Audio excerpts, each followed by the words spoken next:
আগের ভিডিওতে আমি শেষ করেছিলাম লাংসের ইনভলভমেন্ট নিয়ে।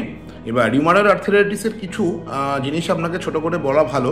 সেটা হলো এটা একটি অটোইমিউন রোগ, এবং অটোইমিউন রোগের একটা মেন বিশেষত্ব হলো এই রোগের কিন্তু অনেক সময় অ্যাকিউট ফেজে স্টেরয়েড দিতে হয় এবং ক্রনিক ফেজে কিন্তু বায়োলজিক্স বা কিছু ইমিউনোমডুলেটরস চলে।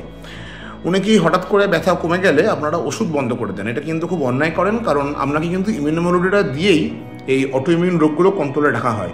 হঠাৎ করে কিন্তু ওষুধ বন্ধ করে দিলে অ্যাকিউট ফ্লেয়ার আপ হয়, এবং এই উইথড্রয়াল যে রিয়াকশনটা হয় এটা কিন্তু শুধুমাত্র জয়েন্ট পেনে আর একটা থাকে না, লাংস, হার্ট, কার্টিলেজ জয়েন্ট, চোখ সব জায়গাতে কিন্তু ইনভলভমেন্ট হতে আরম্ভ করে, ইনফ্যাক্ট কিডনিতেও ইনভলভমেন্ট হতে আরম্ভ করে। তখন কিন্তু একটা মাল্টি অর্গ্যান ফেলিওরের দিকে পেশেন্টরা যেতে পারে।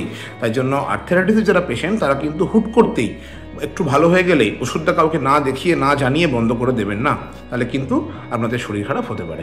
ধন্যবাদ।